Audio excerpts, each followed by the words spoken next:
Com a mão, handball, basquetebol, voleibol, futebol, com os pés, com as pernas, com a cabeça. Vamos, Deco vai fazer o golo, atira, golo! Isto é o Sport do Benfica, não é o PAOK de Salónica. Riquelme, solo por él en este gol. Señoras y señores, Riquelme a los 20. Só sou na PlayStation. A PlayStation eu consigo resolver isto.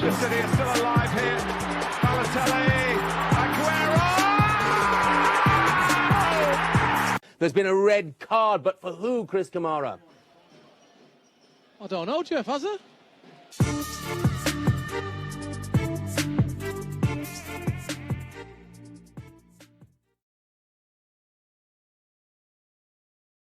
Bem-vindos ao episódio número 15 do Segundo Posto. Hoje comigo a Rita Vieira e com o Pedro Azevedo.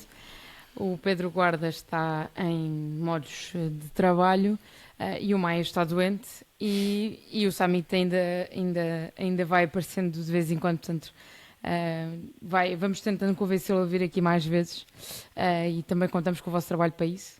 Exatamente. É importante. Aquela onda que eu vi na semana passada é importante. Ele gosta de se sentir acarinhado. Exatamente. Não é que ele precise disso para vir, tem tentado com a vida atarefada, mas é sempre bom sentir que o pessoal gosta de o ouvir. Nós gostamos muito também de o ter cá. Mas pronto, hoje estou eu e o Pedro, portanto vamos fazer aqui um para um, também uma coisa mais curtinha, e vamos ver isto. Pedro, como é que estás? Semana agitada? Semana agitada. Estou a recuperar. Estás a recuperar. Tive um problema, uma lesãozinha. Isto é o nosso atleta. Uma lesãozinha, mas estou a recuperar. Prontinho para o que der a vier. E pronto, depois para o nosso segundo posto, estamos só os dois. Rita, it's a date, mas que eu já esperava há muito tempo. Eu sei. Estamos aqui num tete-a-tete que eu acho que alguns espectadores nossos vão gostar particularmente, não é? Porque nós normalmente temos aqui as nossas opiniões a chocar um bocadinho. E tu, por acaso, eu podia ter vindo com uma camisola do Liverpool, tu vieste com essa de Arsenal claramente para me provocar. Quando soubeste que éramos só os dois. Recebi há pouco tempo e achei que os nossos ouvintes iam gostar de ver. É lindíssima, eu também gosto de já. Linda. E para mim é dos melhores kits que há atualmente. Tem o nome do Saka e o número do Saka atrás. Pronto, quem gostar mostra lá o badge da Premier, mostra lá. É linda. Foi o meu irmão que me ofereceu, portanto. Muito bem. Um beijinho para o meu irmão. Muito bem. Estamos muito bem. E vamos a isto. Estamos equipados. Tu estás equipado e eu estou pronto. Bora lá. Vamos começar naturalmente pelo Porto Braga, para já porque acabou de acontecer, portanto nós estamos a gravar imediatamente a seguir ao Porto Braga, e também porque foi o jogo mais animado desta jornada. Um jogo em que Pedro, e hoje aqui a moderação está a começar por mim, mas estamos à vontade. Um jogo em que, e começo já por dizer a minha opinião, fiquei muito surpreendida com aquilo que o Braga fez no Dragão. É verdade que o Braga de Carlos Vicente tem vindo em crescendo nos últimos jogos. O Braga Nacional está-se a aproximar mais do Braga Europeu. Ainda assim, e já tinha feito um jogo também bem conseguido em Alvalade, com aquele empate no último minuto. Ainda assim fiquei muito surpreendida com a forma como dominou o Porto do primeiro ao último minuto. Acho que foi constante. Acho que nem Benfica nem Sporting conseguiram fazer isto com o Futebol Clube do Porto Fariol, e isso é dizer muito sobre aquilo que este Braga fez hoje no Dragão, e portanto acho que foi um resultado injusto esta vitória do Porto por tudo aquilo que o Braga fez na exibição, mas gostava obviamente também de te ouvir, Pedro, sobre o Porto. Sim. Se concordas com esta discrepância entre o resultado e aquilo que depois vimos dentro de campo. Olha, eu acho que o Braga... Primeiro, dar essa nota positiva, muita personalidade na equipa do Carlos Vicente, e nós aqui no segundo posto, que inclusive, mais na pessoa do guarda, mas nós em geral apontámos aqui algumas falhas, e eu acho que justas, no início da época do Braga, porque era uma equipa que usava e abusava do jogo interior, o que é sempre bom, mas é bom fazer isso quando depois consegue dar largura, e o Braga hoje em dia consegue, ora pelas subidas do Vítor Gomes, ora pelo Salazar, quando vai à direita, e vai bem, e depois tem aquela potência de remate e também eficácia no cruzamento. O Lelo também está muito mais afoito, está mais soltinho, está a fazer agora uma bela época. Mas pronto, é um Braga que está de facto a evoluir e demonstra que de facto, primeiro, as pessoas da estrutura do Braga percebem mais isto do que nós, porque tiveram paciência para Carlos Vicens, e isso é positivo. O Braga está a fazer uma Liga Europa fantástica, com um dos sorteios mais complicados desta Liga Europa, era mesmo o sorteio do Braga, e está a crescer a olhos vistos a nível nacional, sem dúvida, a forma como o Braga jogou em Alvalade, fora os outros jogos em que o Braga naturalmente se impõe, porque o Braga tem-se imposto. Sim, mas muitas vezes falamos deste Braga contra os grandes, não é? Agora, depois a há este dificuldade. Braga, não é? Este Braga que supostamente é tenrinho contra os grandes. E eu não acho que o Braga tenha sido tenrinho em Alvalade, e não acho que o Braga tenha sido tenrinho no Dragão. Acho que o Braga em Alvalade conseguiu igualar, conseguiu ser superior em alguns momentos do jogo ao Sporting, conseguiu ser uma equipa agressiva e, portanto, não essa equipa tenrinha. E acho que aqui no Dragão o Braga conseguiu, sendo tenrinho num ou noutro lance, porque quis manter-se fiel à sua ideia, e eu consigo perceber isso. Aliás, em defesa do Braga e de Vicens, o Braga até sofre o primeiro golo numa das poucas jogadas em que não foi fiel aos seus princípios. E em que tentou esticar um bocadinho, Rita, e depois é apanhado... Perde um duelo e depois... Exatamente, perde o duelo.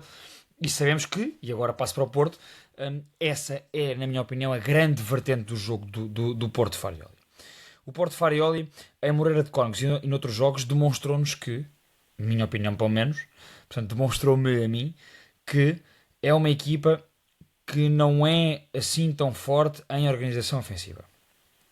O Porto Farioli é uma equipa que impõe-se, na minha grande opinião, em 3 aspectos do jogo: pressão alta, rápida reação à perda da bola e dimensão física no jogo. E aí também entra a bola parada.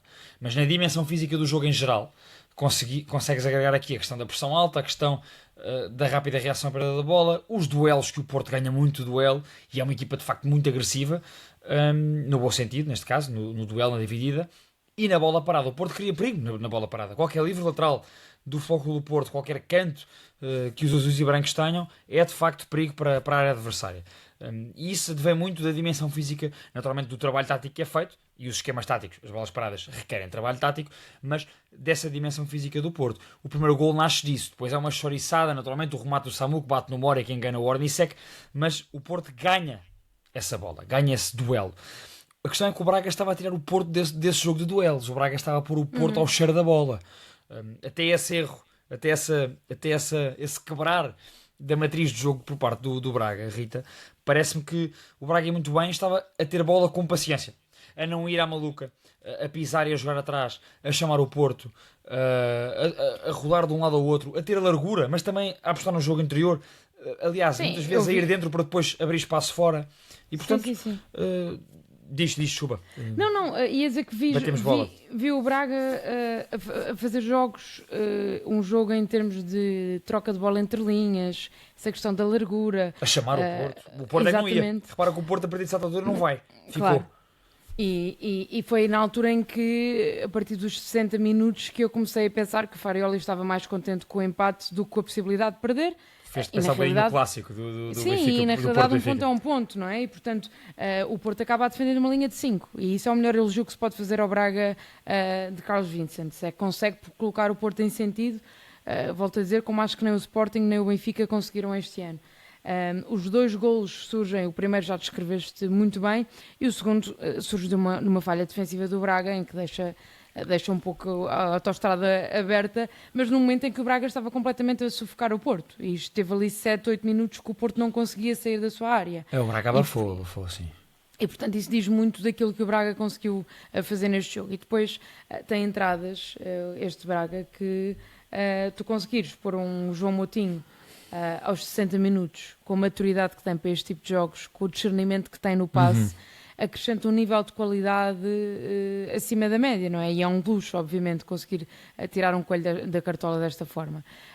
A forma como o Braga hoje estava a trocar a bola à frente da área do Porto, não é normal isto acontecer desta forma, porque o Porto normalmente está sempre muito dentro do jogo e muito virado ofensivamente, e eu acho que o Porto não está habituado a estas tarefas defensivas. Pareceu muitas vezes os jogadores do Porto muito perdidos nas suas tarefas defensivas, muito desorganizados, apareciam os jogadores do Braga um bocado quase em todo o lado. Porque o Braga, já agora, Rita, vamos trocando aqui a bola um com o outro, mais vale. Porque o Braga ia bem, e nesse aspecto conseguiu em alguns momentos até suplantar o Porto na tal dimensão física que eu abordava há pouco. O Braga apostou muito nas referências individuais. Sim. E portanto o Lagerbielke, que esteve impecável nisso, bem, secou o Samu de uma maneira, com Ele uma faz lá pinta um corte no final do impecável. jogo. Faz um grande corte no final do jogo. Eu, por acaso, gosto deste Lagerbielke, atenção. Acho que há ali muito potencial. Mas no global, o Braga, particularmente enquanto teve pernas, apostou muito nessas referências individuais quando não tinha a bola. Sim. E portanto até conseguia tirar o tal espaço, ou seja, é interessante que o Braga não retirava profundidade ao Porto porque queria estar subido no terreno, e o Porto gosta muito de aproveitar essa profundidade, mas meio que conseguia retirar a iniciativa na transição ao Porto, ou seja, o espaço da transição ao Porto, porque o Braga, estando subido, também conseguia pressionar rapidamente e impedir que a transição do Porto saísse.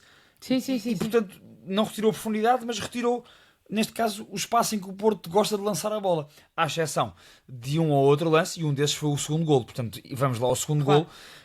Aí Farioli, bem, porque via que o Braga estava com mais bola, estava por cima. Quem é que o Porto tem na equipa que melhor aproveita o espaço? É Borja Sainz. Borja Sainz é um jogador super vertical. Eu comentava isto, não foi no nosso grupo, foi no outro grupo. Eu disse sim, Borja Sainz é mesmo, já dissemos isto aqui, é mesmo o Aktürkoğlu de Farioli e do Porto esta época. Aquele movimento de Borja Sainz era um movimento típico de Kerem Aktürkoğlu. O ano passado no Benfica, quando o Benfica também chamava o adversário assim, estava a ser eliminado e depois saía uma bola daquelas para uma recepção e para se isolar, Aktürkoğlu, o Borja Sainz tem muito disso. Não está a ter tanto golo e tanta assistência, mas tem essa verticalidade, esse tipo de movimentos. O Vítor Gomes, cansado, é surpreendido. O passo do Gabriel Veiga, Rita, parece mesmo que é intencional para essa corrida, para essa diagonal sem bola do Borja Sainz, que depois ganha a bola numa recepção orientada muito boa, enquadra-se bem com a baliza e finaliza muito bem. Portanto, o Farioli ganha aí muito bem com essa dupla alteração, quando ele mete, eu não sei se foi ao mesmo tempo que entra Gabriel Veiga e Borja Sainz, mas eles entram os dois a meio da segunda parte. E portanto percebe que Gabriel Veiga por mora porque o jogo estava a pedir mais. Não, o Gabriel, mas foi 5 minutos de diferença. Foi 5 minutos de diferença, pronto. E portanto percebe ali que de facto Gabriel Veiga tinha que entrar porque tem mais corpo, tem mais presença, e para jogar 20 e poucos minutos ele entrou aos 57. Exatamente. Sim. Para jogar esse número de minutos, o Gabriel Veiga ia fazer a diferença, porque lá está, porque é um jogador que consegue ganhar fisicamente no meio campo e depois lançar como lançou para Borja Sainz, que mais uma vez digo, entrou muito bem e que parece-me também que é um jogador que não se importa muito com esse papel de vez em quando não ser titular e de ir para o banco. Não de todo. Para te passar a bola, dizer que depois o Porto de facto acaba nessa linha a defender, e bem, aí teve que ser realista, teve que se agarrar à vantagem e à vitória, e portanto num jogo em que o Braga, na minha opinião, com bola e até estrategicamente é superior, porque eu acho que o Braga, ou seja, aqui vou ser muito honesto, o Porto fez o jogo que fez, obrigado pelo Braga. Não foi o Porto que quis jogar assim para depois aproveitar as costas do Braga. Completamente descaracterizado daquilo que nós estamos habituados a ver. Não é? Exatamente. O Porto não conseguiu pressionar, o Porto não conseguiu impor a estratégia física, e acho que isso é o grande elogio que se pode dar a Vicente, e não é aquela onda que o Vasco Botelho da Costa falava na jornada passada, e que eu acho que ele tem razão, que é o facto deste Porto começar a ser mais entendível para os adversários, e isso pode ser também uma fraqueza que o Porto vai ter que começar a reinventar-se, não é?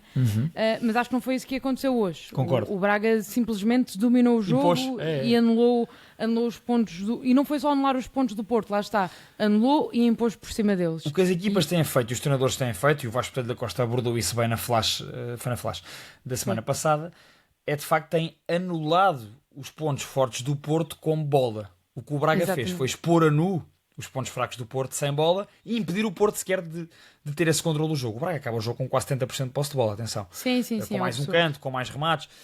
Remates ela por ela, mas com mais um remate, creio que é 9-10, eu tinha visto há pouco a estatística.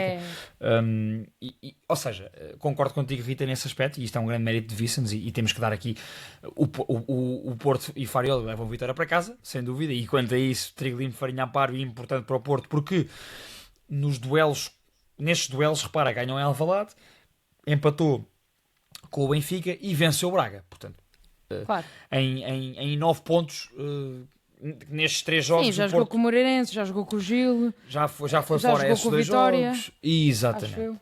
Jogou com o Vitória no Dragão. Foi a primeira jornada, creio eu, logo. Primeira ou segunda. Mas sim, já teve essas deslocações difíceis como Barcelos e como Moreira de Cónegos, já teve a deslocação ao Alvalade e, portanto, nos jogos entre os primeiros 4 classificados, o Porto faz 7 pontos a 9. Isto é muito positivo. Falando do jogo em si, e temos que ser justos para Vicens e para o Braga, ao contrário dos outros treinadores, do que Mourinho fez, do que Vasco Pelho da Costa fez, do que até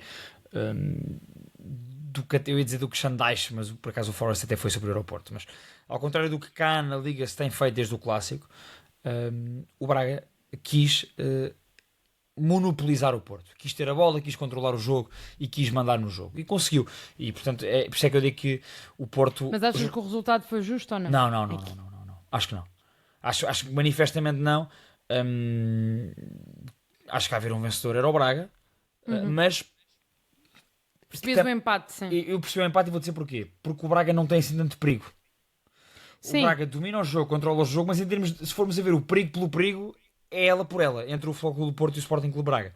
E portanto, até retiro aquela afirmação de haver um vencedor era o Braga, porque o perigo para mim é mais importante do que teres mais bola. Portanto, o Braga controlou e dominou, mas não foi mais perigoso do que o Porto, efetivamente.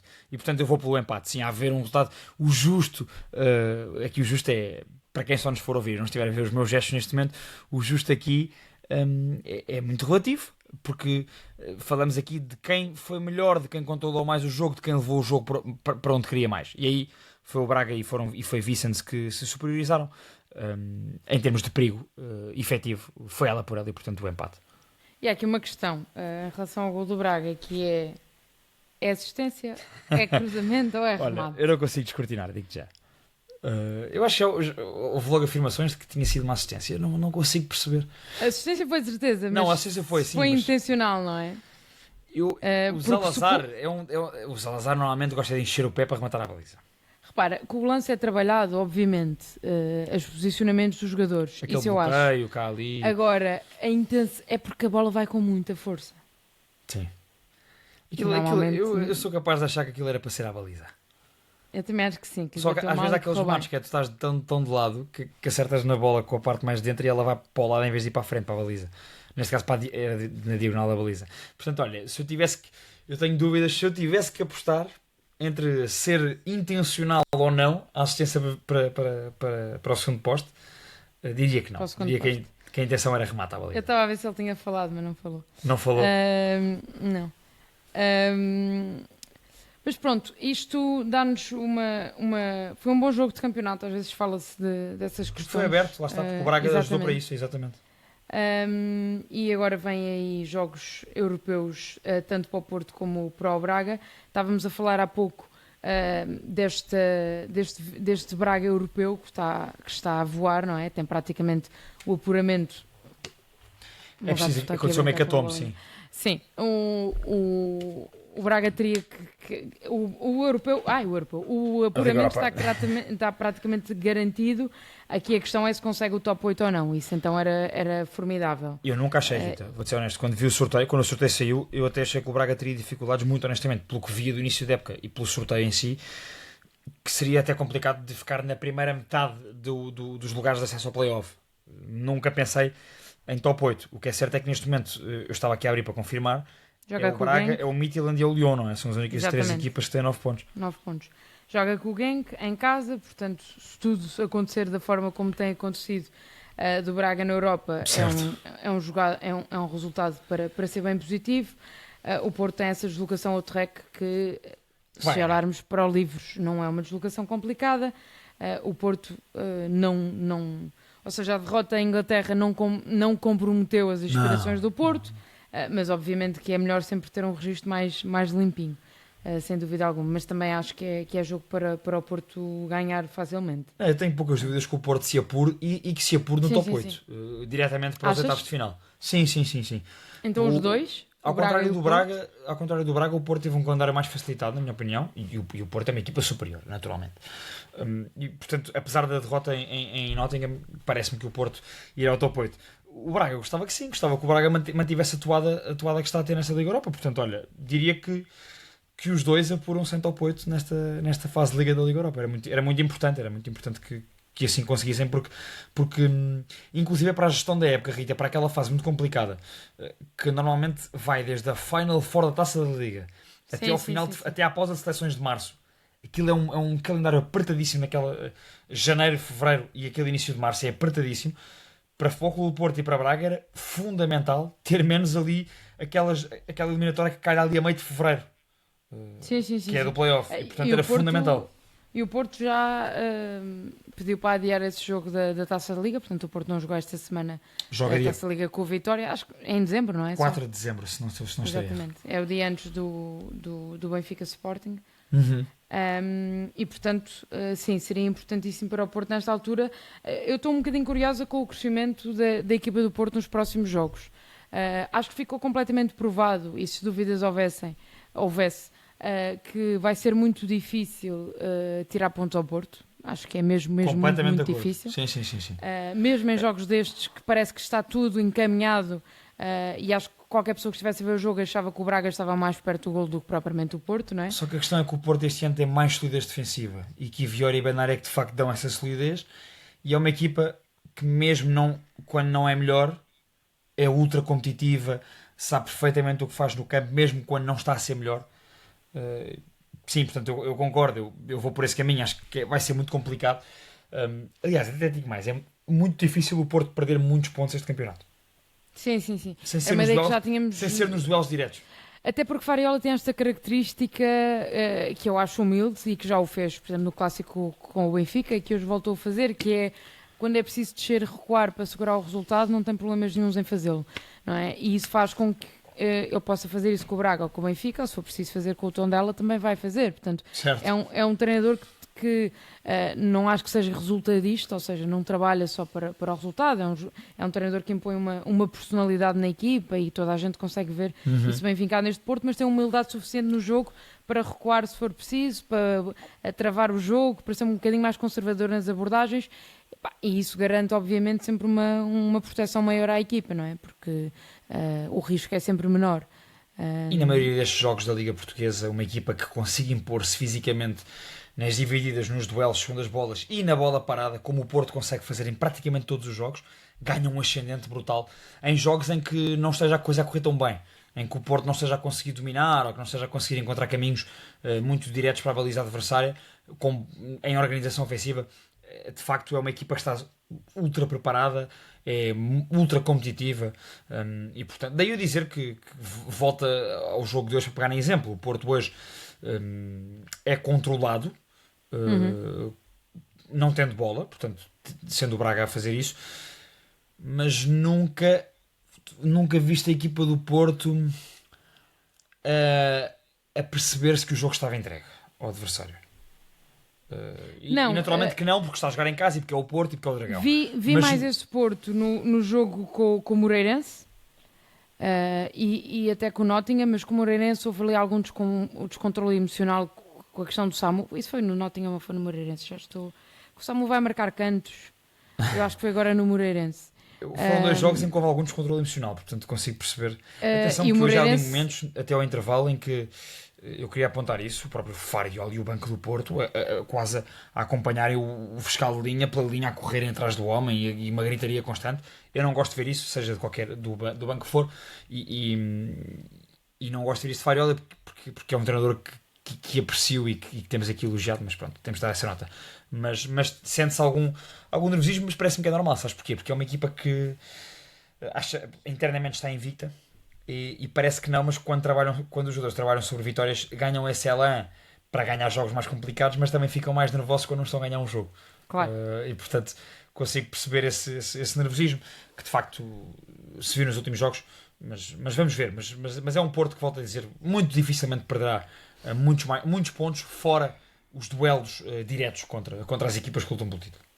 E é um Porto, e para fecharmos este capítulo, que acaba por ter opções, porque hoje não foi um jogo tão bem conseguido, na minha opinião, por parte do PP, e o próprio William Gomes consegue aquelas abordagens, nós sabemos, de puxar para dentro e arrematar. Sim, mas não consegue fazer mais que isso, e quando tens um Hornacek pela frente, as coisas tornam-se mais complicadas, porque realmente é um bom guarda-redes e, portanto, não consegue criar tanto perigo.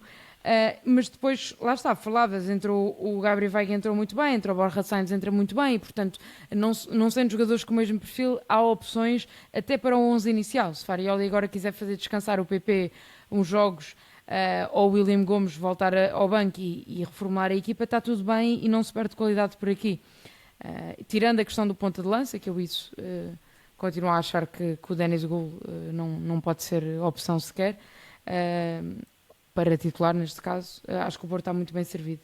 Em relação a este Braga, vamos ver, é uma jornada algo agridoce para o Braga, porque realmente faz um jogo muito bom, mas acaba por perder pontos em relação aos diretos rivais nesta altura, que estamos a falar do Moreirense, que ganhou 2-0 ao Aroca, e o Famalicão, que também ganhou o jogo desta jornada, ganhou a Nacional por 1-0, e portanto o Braga nesta altura está em 7º lugar, parecendo que não, já são muitos pontos para o Gil, por exemplo, que ainda vai jogar e que tem 19 pontos. E, portanto, o Gil joga amanhã, recebe o Santa Clara hoje, quando nos estiverem a ouvir hoje. Hoje, para quem nos está a ouvir. E portanto já são 6 pontos de diferença para um Gil que ainda não jogou.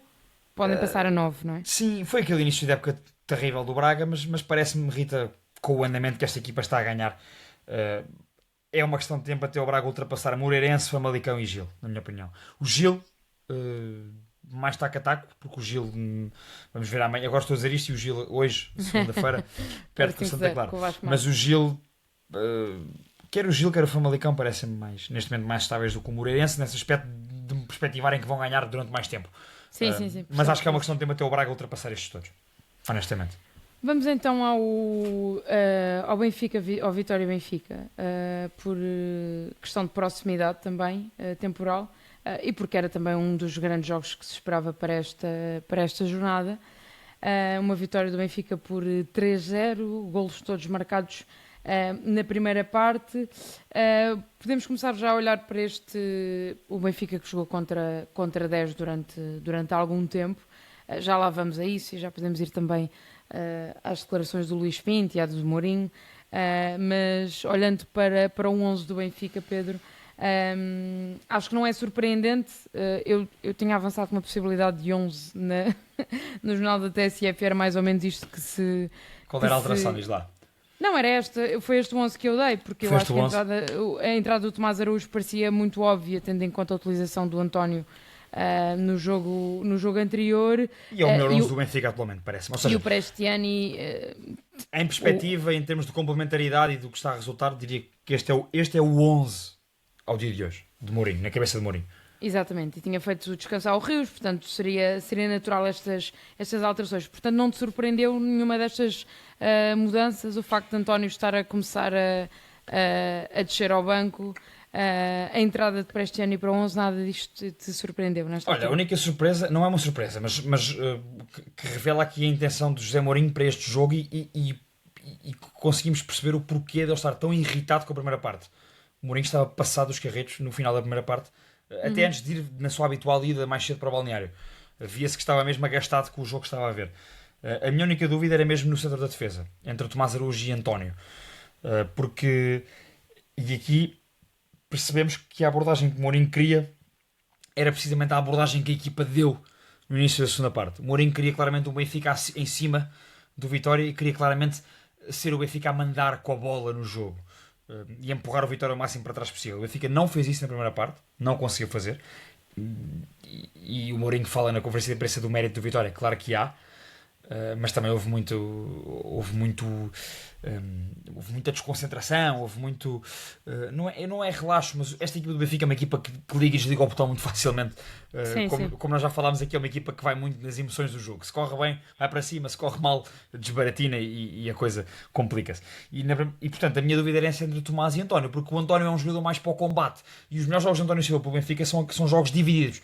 São jogos contra adversários, até são jogos fora da luz, normalmente jogos grandes, jogos que se dificultam para o Benfica, e que o António cresce nesse duelo, nas bolas aéreas, na marcação cerrada ao ponta de lança adversário, portanto, esses são os meus jogos de António. E portanto, se Mourinho fosse por António Silva, diria que era um Benfica de batalha e de dividir o jogo que Mourinho queria. Como foi por António, por Tomás, diria que Mourinho queria aquilo que viu na segunda parte, que era um Benfica mandão a jogar com os centrais na linha de meio campo, e com o Tomás a desequilibrar através do passe e que desequilibrou muitas vezes. Portanto, o Tomás foi muito importante. Já agora parece declarar de intenções do Benfica, porque quebrou muitas vezes as linhas de pressão do Vitória, com os seus bons passes e com a sua condução de bola. Mas Rita, foi um Benfica, aqueles primeiros 20 minutos da segunda parte do Vitória-Benfica foi o melhor Benfica que se viu esta época, na minha opinião. Porque foi o Benfica mais à equipa grande que se viu. E desses 20, 15 minutos ainda foram contra 11, creio eu, a expulsão do Fábio Blanco e aos 56. Foram 10 minutos, 10, 11 minutos em que o Benfica entrou com tudo. O Benfica até marcar o primeiro golo teve 3, 4 bolas na pequena área do Vitória para fazer. E portanto, Mourinho, dar aqui esse mérito a Mourinho, porque já disse, a primeira parte foi um Benfica muito amorfo, muito a ir na onda do jogo. E o Benfica, como o Sporting consegue ser na maioria dos jogos, como o Porto, não sendo um portento de organização ofensiva, mas sendo uma equipa que se impõe aos adversários e que empurra as equipas para trás, o Benfica ainda não tem conseguido ser essa equipa ao nível do Porto, mas principalmente ao nível do Sporting. Essa equipa de pegar na bola, chegar ao meio campo ofensivo e instalar-se lá, e a outra equipa não sair lá atrás. Sim, estar em ataque posicional não sei quanto tempo. Continuadamente, sim, exatamente. E ter a equipa bem posicionada para reagir e recuperar rápido. O Benfica tem sido uma equipa que tem dividido os jogos e que tem ido na onda do jogo. E isso foi a primeira parte. Na segunda parte, Mourinho, e bem, faz uma coisa muito inteligente e que na Liga Portuguesa é muito importante, que é o intervalo de tiro aos jogadores amarelados a jogar fora, para não haver aquela pressão das bancadas e dos adversários sobre esses jogadores amarelados, e coloca 2 jogadores, Rita, que vai dar essa pressão que Mourinho gosta. O Barreiro dá o acrescente na área, porque aparece sempre na área para se juntar a Pavlidis, e está posicionado, muito bem posicionado, para recuperar alto. E Scheller, porque é um jogador que se sente confortável a jogar precisamente com o Benfica jogou na segunda parte, que é instalado no meio campo ofensivo adversário para combinar com os adversários. Né? Um mês depois voltamos à discussão do Scheller e chegamos à conclusão, mas esta discussão acho que nem foi contigo, foi com o Maia. Chegamos à conclusão, e foi fora do grupo até, portanto, foi fora do podcast. Eu também eu também entrei nessa discussão com vocês. Chegamos à conclusão que as qualidades do Scheller são potenciadas quando a equipa joga de uma forma maneira que também o potencia, não é? Em organização ofensiva, não em transição, sim. Obviamente, acho que isso é claro para toda a mas gente. Mas parece-me que o próprio Scheller, Rita, é só porque eu estive nessa discussão contigo e com o Maia também, foi mais entre vocês dois, mas eu fui entrando. O próprio Scheller, ele entregou coisas neste jogo que não tem entregue com regularidade. Ele mesmo contra mesmo em organização ofensiva e não sendo em transição, eu vi o Scheller pegar na bola e ir para cima. E o Mourinho falou sobre isso na conferência de imprensa. Certo. Eu vi o Scheller para arriscar no 1 para 1 como não tem feito, como não tem arriscado. Vi o Scheller ir ao duelo e à dividida como não tem ido. Portanto, houve também sinais do Scheller para além do conforto que se calhar teve nesta maneira de jogar. Sim, sem dúvida alguma. E provavelmente são aspectos que estão a ser trabalhados, tanto a nível de confiança, mas até a nível de treino. Eu só acho que facilmente se entra na conversa do rasgar o jogador porque sim e não se coloca os jogadores em contextos. E é preciso colocar os jogadores em contextos, porque os jogadores não são todos iguais. E se calhar, por exemplo, um Luque Bacchio pode não beneficiar tanto de um Benfica em ataque mais posicional, porque é um jogador que efetivamente funciona muito melhor com espaço para correr. E até beneficiou, viste? Jogou muito bem. Por acaso integrou-se muito bem, mas eu estou a falar de características. Em tese, exatamente. Porque se olhas para ele, é um jogador muito mais de contra-ataque, de aceleração, tudo mais. E portanto, os jogadores não têm que ser todos iguais, é só a minha única tese. Mas voltando um bocadinho a carta atrás, a cassete, eu concordo plenamente com o que estavas a dizer.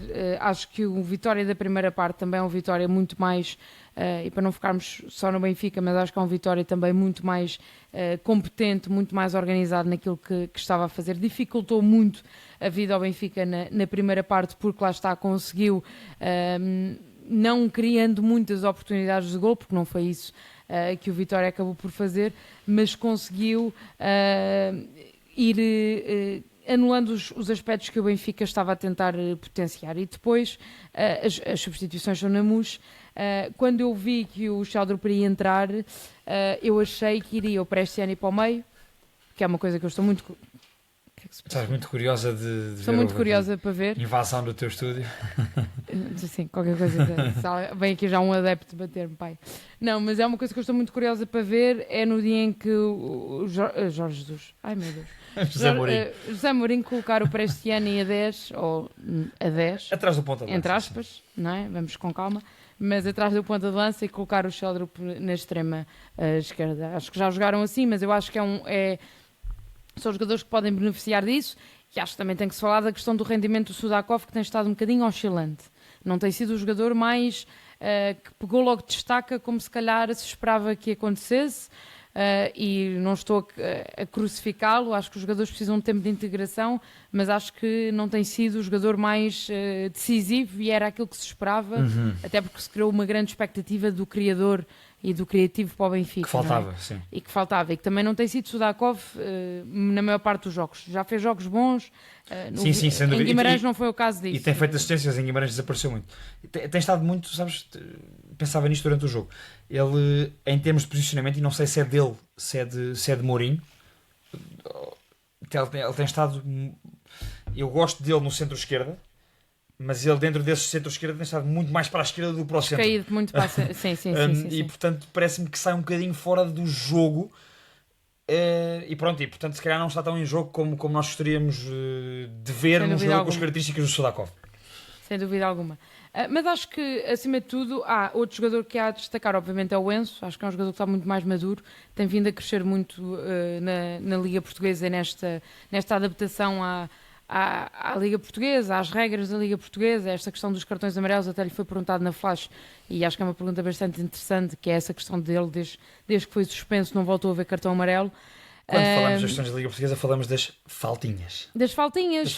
Mas Fogão, não é? Não, mas que ele fez, atenção. O Enzo abusou e abusou, é verdade. E acho que muitas vezes merecia levar cartões amarelos,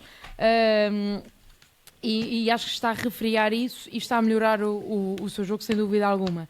E, portanto, em resumo, acho que foi um jogo muito bem conseguido do Benfica, uma vitória importante em termos anímicos. Conseguir um 3-0 em Guimarães é sempre uma vitória importante para níveis de confiança, até por aquele relambório todo e este pré-jogo que o Mourinho gosta sempre de montar. Eu gosto sempre de ver os pré-jogos que o Mourinho vai montando. Dependendo do adversário, as então coisas vão quando ser vês diferentes. loco...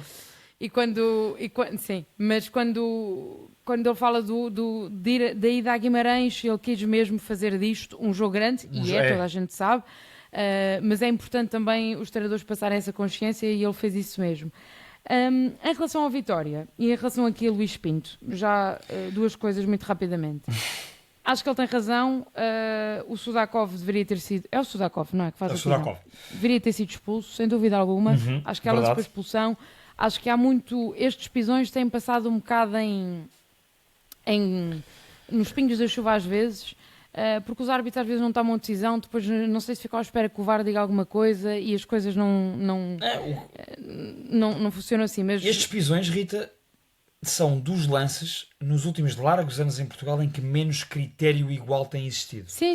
Porque eu já vi lances iguaizinhos a este a serem vermelhos diretos, e isto aqui, muito honestamente, e podem os adeptos dos clubes todos ir ver estes lances, seja do Benfica, do Porto, do Sporting, do Braga, do Vitória, o que quiserem.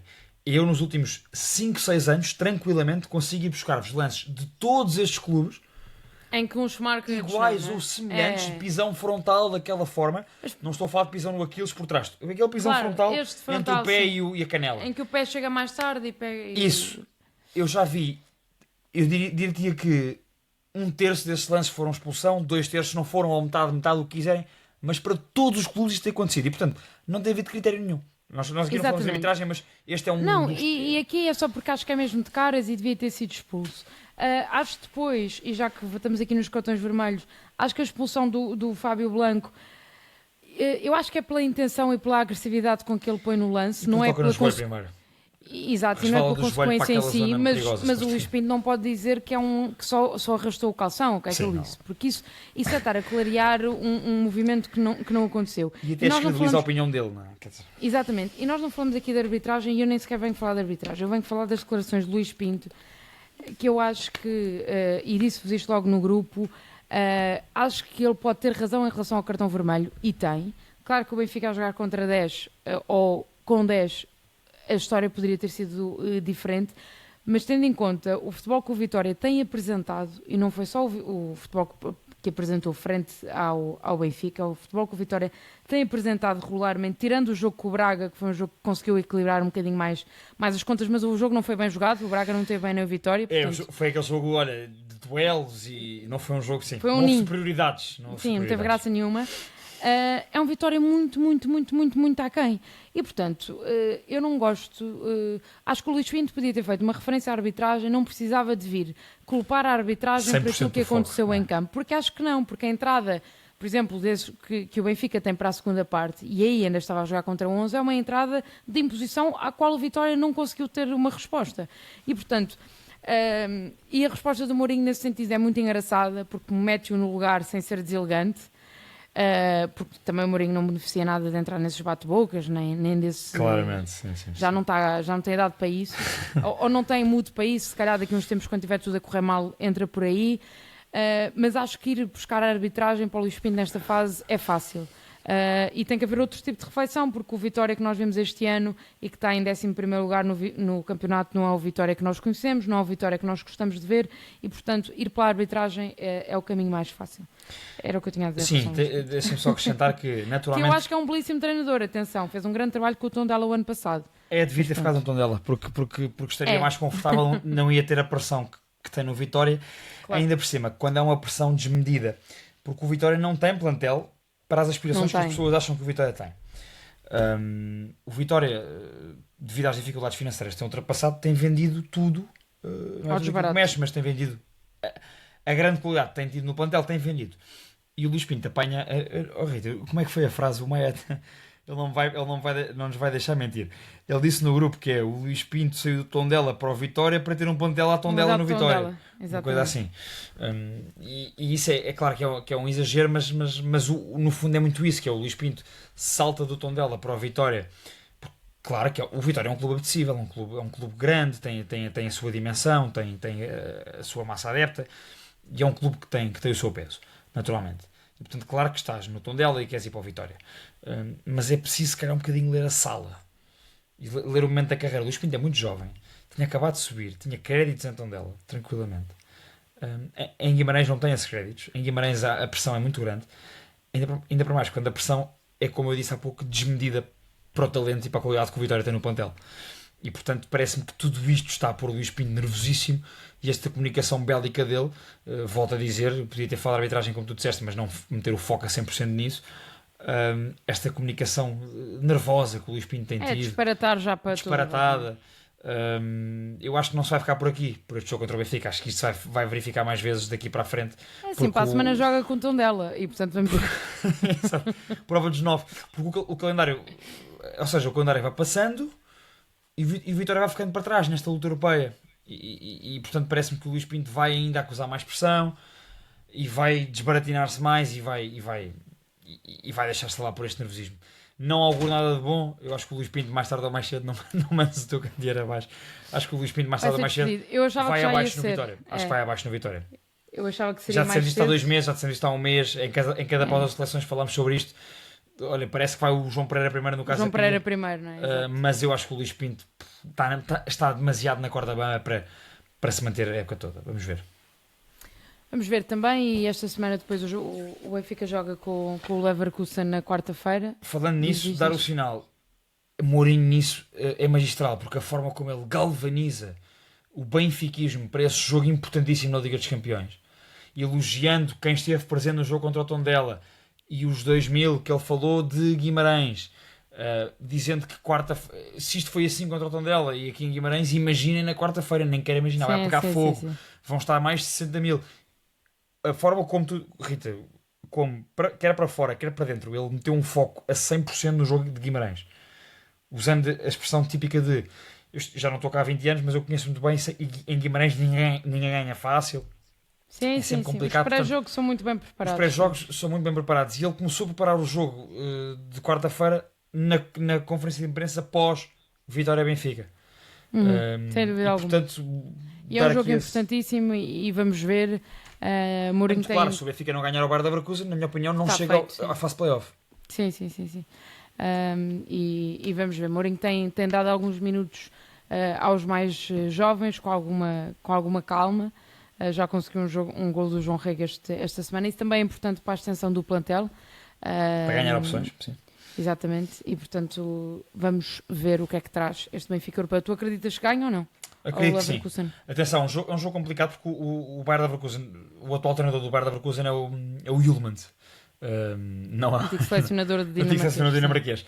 Que, como sabemos, o Bayer Leverkusen começou muito mal a época na Bundesliga com o Ten Hag, aquilo de facto não foi a cartada certa, mas é um Bayer Leverkusen que tem vindo claramente a melhorar com o Hjulmand. Eu estava a falhar o primeiro nome dele, eu só me lembrava de Morten. Levou agora do Bayern Munique para contar, como é óbvio, mas isso é o que é. Mas é um Bayer Leverkusen que, claro que vem na Champions. Kasper, exatamente. Do Kasper Hjulmand, para termos uma noção, desde que o Kasper Hjulmand entrou, à exceção dessa derrota Rita agora, ou seja, só perdeu contra o Paris Saint-Germain e contra o Bayern Munique. Sim, mas esta derrota com o Bayern Munique é algo caricata, porque o Bayern Munique dá só o luxo de rodar a equipa. Sim. Eu fiz o jogo do Bayern na meio da semana com o Colónia, em que não roda a equipa, porque era um jogo a eliminar, e o Bayern está a fazer uma gestão engraçada, e é uma gestão certa, e é uma gestão que em semana de Taça da Liga, até posso deixar aqui para discussão, que eu tenho questionado muito, que é o Alverca e o Tondela rodaram contra o Sporting e contra o Benfica para a Taça da Liga, não devia ter sido ao contrário? Ou seja, não é muito mais importante para um clube como o Alverca ou como o Tondela chegar a uma Final Four da Taça da Liga do que perder 3 pontos contra o Benfica ou contra o Sporting, neste caso no campeonato, tendo em conta, e o caso do Alverca é paradigmático, não é? Porque jogou com o Sporting 2 vezes para as 2 competições. Portanto, o Tondela queria claramente preparar uma vitória nas Aves. Pronto, e eu aí, está a jogar o campeonato deles, mas pensando no Alverca, vai jogar contra o Sporting, à partida são 3 pontos que estas equipas já quando calendarizam a época, já os dão como perdidos. Não valeria muito mais meter as fichas todas nos jogos da Taça da Liga, levar a equipa à Final Four, porque é um jogo que é muito mais importante para um Alverca estar num desse tipo de competições. Perceba a tua Deixa essa questão. Porque isto olhando, por exemplo, o Bayern nesta semana não roda a equipa frente ao Colónia, que em teoria seria um jogo muito mais acessível, e roda a equipa para o campeonato, acaba por ganhar 3-0, mas porque tem uma vantagem de 6 pontos no campeonato e, portanto, a gestão entra aqui em todos os parâmetros. E depois vai jogar com o PSG e, portanto, às vezes esta coisa de que, senão para que é que serve a Taça da Liga? Porque senão isto vai... Eu sei que este novo formato vai fazer com que os grandes estejam muito mais vezes, e já estavam nas fases finais. Mas se então as equipas pequenas e as que vêm da segunda estão a abdicar logo à partida, não há competitividade nenhuma e menos... Mas vale fazer-se logo a Final Four e pronto, e acabou. Exato. Não é? Quer dizer, eu concordo contigo. Deixa-me só dar aqui uma nota rápida sobre o Leverkusen para fecharmos este capítulo Benfica, que pode ser importante para o jogo de quarta-feira. É que o Bayer Leverkusen, creio eu, para não me enganar, vim consultar aqui, precisamente... O Bayer Leverkusen não vai ter o Eki Fernandes, que tem sido, com o Kasper Hjulmand, o grande esteio, o grande equilibrador do meio campo do Bayer Leverkusen, a jogar ali com o Andrich. E portanto o Eki Fernandes, o argentino, está lesionado. Lesionou-se já antes, deixou com o Bayern, já não jogou contra o Bayern. Eu não sabia se a lesão tinha sido impeditiva ou não, mas pelos vistos foi. E ele não estará. E o Bayer Leverkusen tem talento individual. Vou buscar aqui naturalmente o Tapsoba, conhecido por toda a gente em Portugal, o Quansá, ex-Liverpool, o Grimaldo, naturalmente, e sabemos que a lei do ex, não estou a agueirar benfiquistas, mas a lei do ex muitas vezes funciona. O Luak Badé, grande contratação para o ex-central da defesa. O Echeverri, emprestado pelo City, talento argentino fantástico. O Andrich, o Alex Garcia, o Poku. Pronto, vais dizer o plantel todo do Leverkusen. Não digo todos. Vim aqui aos titulares. O Poku, que é uma grande contratação que o Leverkusen faz, a ir buscar um extremo muito valioso ao Azel Alkmaar, e antecipou-se a muita gente. Naturalmente com o Patrick Schick. E este jogador que eu te ia dizer, daí o Eki Fernandes, pode ser muito positivo para o Benfica não ter Eki Fernandes para essa batalha do meio campo, porque pode ser um jogo em que Enzo Barrenetxea, Richard Rios e Sudakov se conseguirão sobrepor, e eu acho que isso vai ser fundamental para o Benfica conseguir vencer o Bayer Leverkusen, que é ganhar esse meio campo com Enzo, Richard e Sudakov, e tentar ao máximo suprir as bolas paradas de Grimaldo, naturalmente. Sem dúvida alguma. E pronto, quem ouvir este episódio da quarta-feira logo vê se, se há razão ou não. Eu também acredito que o Benfica vá vencer, até pela questão da galvanização do fator casa, da onda, da questão de que José Mourinho tem vindo. Parece que a equipa ainda não está no ponto repousado, mas acho que já se vê aqui alguma evolução e vamos vendo nos próximos jogos. Passando ao Sporting. Sporting Alverca, uma vitória 2-0 frente ao Alverca, uma vitória completamente diferente em relação àquela que tinha sido para o jogo da Taça da Liga à meio da semana por 5-1. Esse jogo foi, a meu ver, muito interessante, até pelas escolhas de Rui Borges. Este jogo já se saberia que iria ser completamente diferente, até porque o Alverca, como já dissemos aqui, rodou a equipa para o outro jogo e, portanto, já vinha aqui à procura de conseguir pontuar ou conseguir fazer uma gracinha maior. Não foi um jogo fácil para o Sporting, foi preciso também ir ao banco e deixar os golos para os últimos 20 minutos. E acho que eu tinha perguntado ao Rui Borges na conferência de antevisão deste jogo o porquê ou seja, o sentido da pergunta foi que nesta altura o Sporting tem 2 pontas de lança completamente com provas dadas para ser titulares e, portanto, que características é que o Soares tinha em relação ao Ioannidis que o fazia escolher o Soares em vez do Ioannidis. E a resposta do Rui Borges foi muito clara e neste jogo mostrou-se que realmente Ioannidis se calhar precisa de mais minutos a sério. É um jogador muito, muito, muito interessante. Eu vi-o no jogo da Taça da Liga ao vivo. Eu não tenho feito muitos jogos do Sporting na TSF e acho que ainda não o tinha visto ao vivo mesmo. E realmente é muito impressionante ver até... 3 ou 4 que eu te apanhei. Sim, mas ele joga tipo 15 minutos, sim, 10, sim, é isso que eu quero dizer. Certo. Aliás, ele no jogo da Taça da Liga faz o jogo todo praticamente e, portanto, foi possível ver movimentações de Ioannidis ao vivo. Há outro tipo de percepção que é mesmo de um grande avançado. É um avançado muito mais móvel, obviamente. É muito mais combinativo com a equipa. Porque é melhor que o Paulinho, na minha opinião. Tem ali coisas que o Pavlidis, por exemplo, faz no Benfica, que o Ioannidis também consegue fazer com o Sporting, a combinação, vir atrás buscar jogo, jogar de costas para a baliza. O Luís Soares depois tem o faro de golo, não é? E é furtivo. O homem é... É incrível. E realmente acho que o Sporting está muito bem servido e este jogo vai provar isso mesmo. Num jogo em que o Soares não faz uma exibição aí por além, entra o Ioannidis e acaba por fazer gol. Deixa-me pegar nisso, Rita. Tens mito ao facto para hoje? Não. Não temos. Então posso fazer. Faço para nós e para lanço o desafio ao Guarda e ao Maia também para responderem lá nos comentários na caixa de comentários do YouTube e para vocês que nos vão ver e ouvir. E o mito ao facto é este por causa de um tweet que eu fiz no nosso segundo post esta semana a seguir ao Sporting Alverca. O mito ao facto de hoje é este. Enquanto pacote de avançados para atacar uma época, Soares e Ioannidis é superior a Gyökeres Arder. Mito ou facto? Facto. Facto porque o Gyökeres é demolidor, obviamente, e o Gyökeres versão Sporting. Sim. A versão Arsenal está a nascer agora, vamos com calma também. Mas a versão Sporting é demolidor, mas o Arder não oferecia uma consistência que garantisse que se acontecesse alguma coisa ao Gyökeres estava tudo bem servido. E neste momento, se o Soares se lesionar, e bate na madeira porque não quero lesões de ninguém, mas se o Soares se lesionar, o Sporting está mais do que bem servido. Não é madeira, mas... Eu bati aqui na mesa. Com o Ioannidis a entrar, e portanto eu acho que isso é uma segurança que o Porto não tem. O Samu e o Denis Gul não são esta parelha tão furtiva e que o Benfica não tem. Pavlidis e Ivanovic nesta altura, ao contrário do que acharíamos, ao contrário do que se pensaria. Acho que no papel acharia-se que o Ivanovic iria vir e está a mostrar algumas dificuldades. Ainda não se percebeu bem qual é a melhor versão de Ivanovic ou qual é a melhor combinação para Ivanovic. E no Sporting isso não acontece. Portanto, o Ioannidis é 300 vezes melhor que o Arder. Acho que já ninguém se lembra do Arder. Era um miúdo engraçado, dava uns pulos em Alvalade e marca uns gols importantes e tal, mas já ninguém se lembra dele. O Ioannidis é um jogador feito. E por alguma razão o Sporting teve tanto tempo atrás de Ioannidis. Eu sempre disse isso, por alguma razão o Ruben Amorim andou meses atrás daquele homem. Não é deste verão, não é? E depois do Sporting, naturalmente. Exatamente. E o Soares também, obviamente, que vem com outra pedalada e é fenomenal. Portanto, é facto, obviamente. Olha, eu vou facto também, portanto, aqui nos dois que estão cá hoje, no painel 2-0.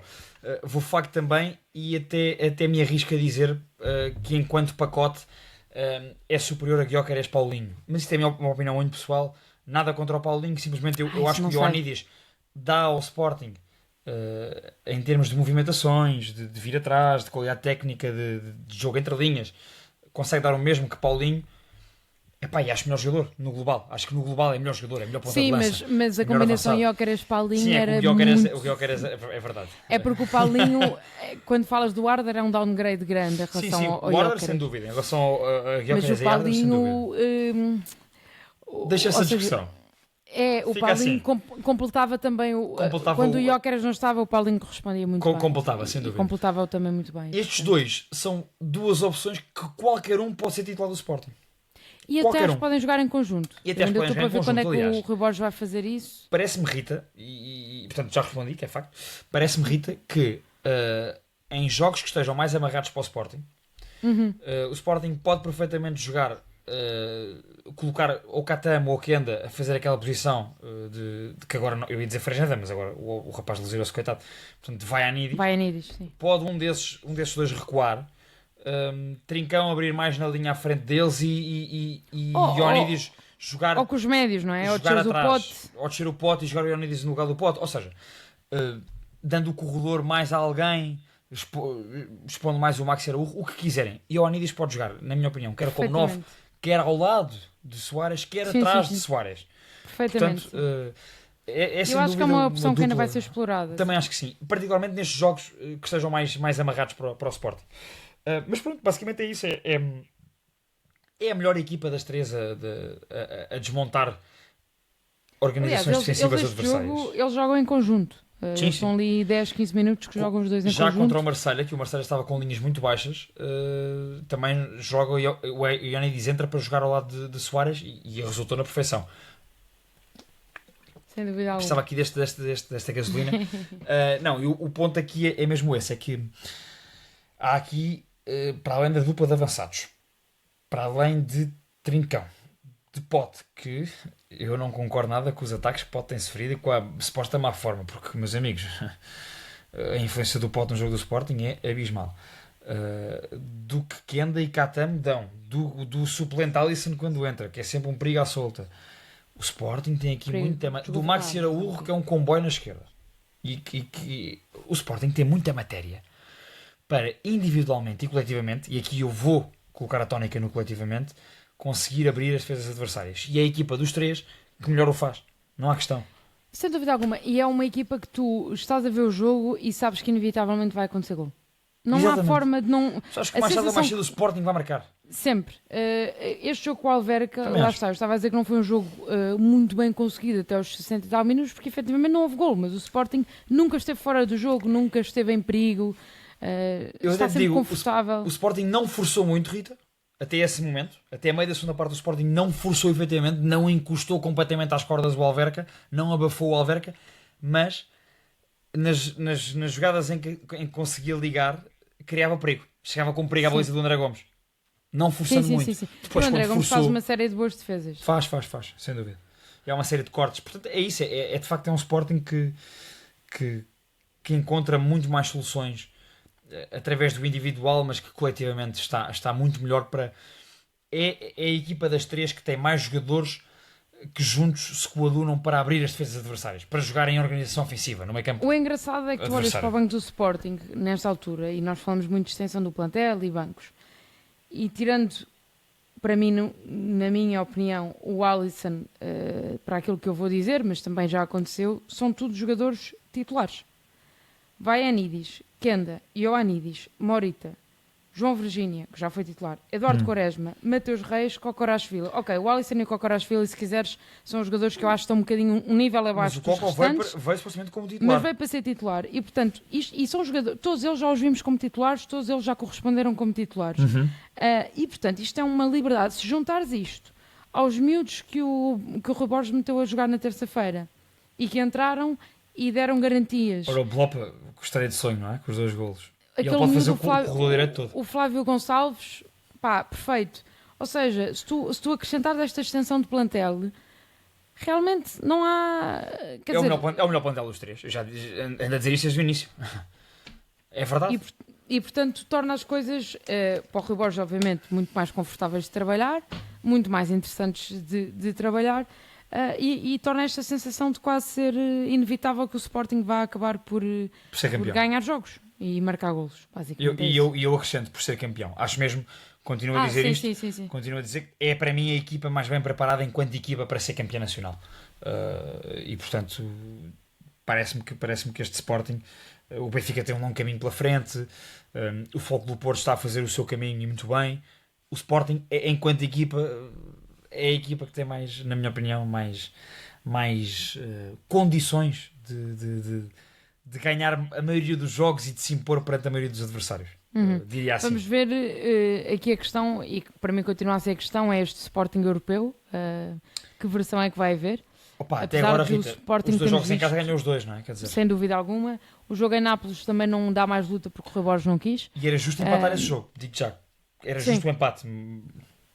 E portanto, quando eu falo em Sporting europeu, tem a ver com essa consistência na Europa, mas vamos ver agora contra a Juventus. por Não exemplo. perdendo em Turim, o Sporting fica com o caminho muito bem, Sem esse dúvida caminho alguma. muito bem encaminhado. Fica com a coisa muito bem encaminhada para pelo menos para o playoff, para o playoff da Playoff, Champions. sem dúvida alguma. Não perder em Turim, sem dúvida. E portanto foi mais uma vitória consistente do Sporting. Estamos agora a chegar aqui à horinha de programa. Se calhar aqui aos destaques, tens algum destaque nacional, internacional, alguma coisa que queiras falar? Olha, tenho um destaque internacional, não tenho acompanhado nos últimos tempos e até por conversas com o Samit, quer lá no grupo, quer entre nós, a carreira de um português que está a fazer furor na Escócia, que é o Cláudio Braga. All we hear is Cláudio Braga, ao ritmo do Radio Gaga dos Queen. Os adeptos do Hearts, esse clube absolutamente histórico do futebol britânico, do futebol escocês, que está neste momento, meus caros, eu estava aqui à procura da classificação da Liga Escocesa, estou na página do Hearts, exatamente, está em primeiro lugar na Scottish Premiership, venceu mais uma jornada. O Hearts está em primeiro com 9 pontos de avanço, tem um jogo a mais que o Celtic, que vem em segundo com 20 pontos. Hearts em primeiro com 29 pontos, 11 jogos, 9 vitórias, 2 empates. E o seu melhor marcador e segundo melhor marcador da Scottish Premiership é o nosso segundo melhor marcador da equipa e segundo melhor marcador do campeonato é o Cláudio Braga. O melhor marcador é o Lawrence Shankland, do Hearts também, 7 golos. O Cláudio Braga tem 26 anos. Ele é natural de Mafamudo do Norte, pode jogar como extremo, como segundo avançado, como ponta de lança e entra numa política de contratações de quem está a controlar o Hearts agora, Rita, que é quem controla o Brighton também e o San Giloase. E o Hearts este ano gastou 3 milhões de euros em contratações, o que é manifestamente pouco, e está em primeiro lugar e portanto pode quebrar após 4 décadas o binómio Celtic Rangers, essa bipolaridade escocesa da cidade de Glasgow, e trazer um título para Edimburgo. E portanto há aqui uma época muito interessante do Hearts, do Cláudio Braga, que tem esse carinho brutal dos adeptos. Ele festeja os golos a fazer o siu do Cristiano Ronaldo. Isso também é outro momento icónico nas bancadas lá na Escócia, para termos uma noção do percurso do Cláudio Braga. E eu trouxe esse exemplo porquê? Porque eu gosto muito deste tipo de jogadores que fazem este percurso, que conseguem encontrar a felicidade no futebol e numa carreira profissional de alto nível, mas longe dos holofotes dos principais campeonatos, porque nunca passaram pelas principais academias e porque percebes que sempre nos escaparam um bocadinho ao nosso holofote, mas que estão noutros campeonatos periféricos, mas a ter grande sucesso e a jogar muito bem. Ele faz formação repartida entre o Candal, com várias idas e vindas, Candal, Boa Vista, Passos de Ferreira e Rio Ave, enquanto sénior em Portugal, Valadares Gaia, Fátima, Sporting Clube Ideal nos Açores e o Villamian. Até aqui vai para o Moss jogar 2 épocas na Noruega, e depois 2 épocas no Hallesund da Noruega, precisamente. E ele, nessas 2 épocas no Hallesund, faz 10 golos numa, 9 golos na outra. 10 golos no Moss quando sai para o Hallesund e depois 9 golos lá.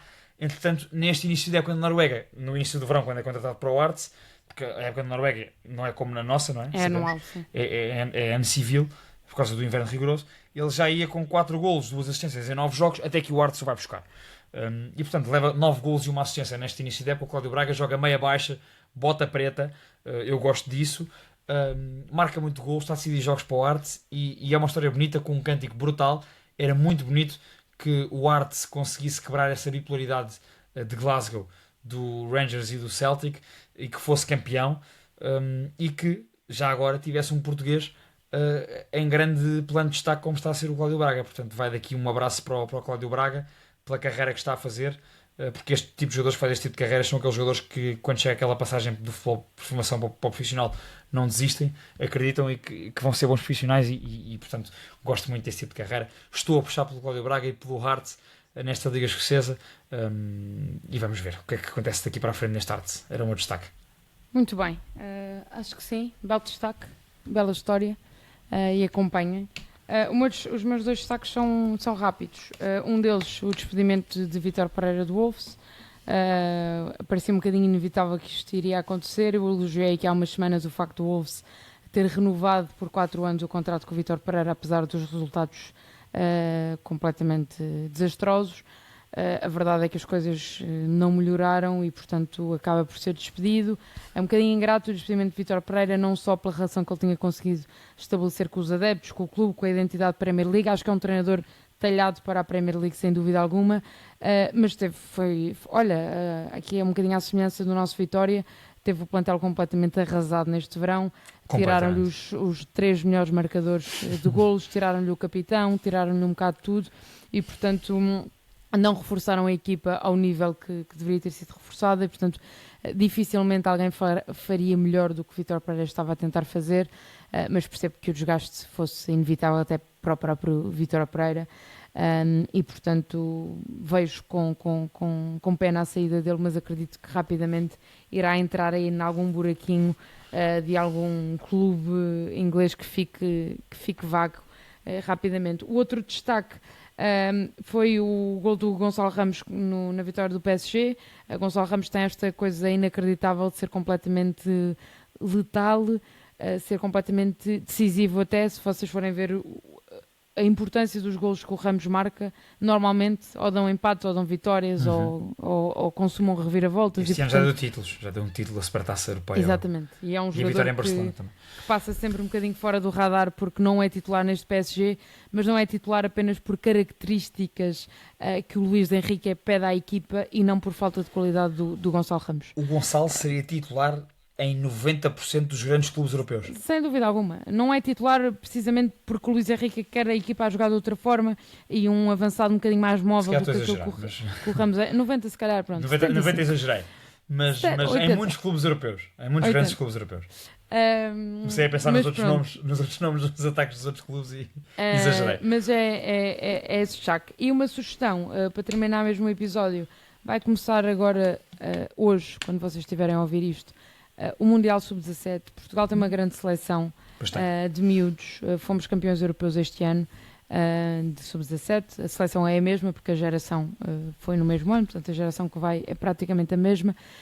Eu fui lá esta semana à cidade de futebol falar com os miúdos, eles são muito queridos, e começa hoje, segunda-feira. Portugal tem o grupo Nova Caledónia, Marrocos e Japão, sendo que Marrocos é a campeã africana e Japão, Portugal perdeu há pouco tempo com o Japão também num torneio e é uma equipa também muito interessante. Sentiste confiança da malta?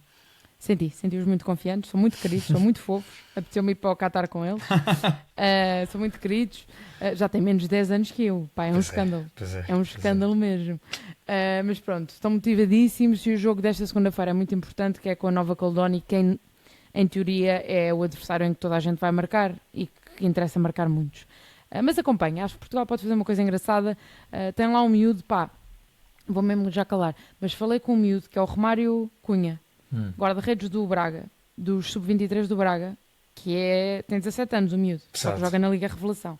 Bem, eu entrevistei-o, o miúdo fala com isto também é muito trabalho que o Braga está a fazer na formação, sim, com uma cabeça parecia que tinha 25 anos, esclarecido, já anda a treinar com a equipa A, falou-nos do Ornicek, Promete, acho que Ok. ele fez um grande europeu, sub-17, eu acompanhei Vou estar alguns atento a jogos. ele, agora da rede. Sim, tu vais gostar dele. O miúdo é gigante, tem 1,92 m, acho que foi isso que ele me disse. Muito interessante. Para além dos conhecidos do Benfica, que lá estão, e do Porto, o Sporting só tem um Levou dois, guarda-redes não foi? suplente, portanto, Vão ou dois só tem um jogadores. miúdo. Tinha um que depois não foi para a lista final. Esta geração do Sporting não é tão forte, tem outras Sim, muito está por fortes. gerações, exato. Mas o Benfica e o Porto têm lá jogadores muito interessantes e o Braga também tem lá muitos miúdos. E pronto, é isto. Ok. Sugestão, vejam, acompanham. Acho que vai dar no canal 11 e, portanto, é Dá para acessível para toda acompanhar. a gente. Certo. É isso. Pronto. E Para a pronto, semana cá Pedrinho, estamos. ficamos por aqui. Para a semana a mais, com mais gente, esperamos. Se não for o Guarda e o Maia, nós arranjamos alguém para vir cá fazer-nos companhia. Exatamente. E pronto, um beijinho a todos e sigam-nos, redes sociais, deixem comentários, nós gostamos sempre de ler e é isso. Boa semana a todos.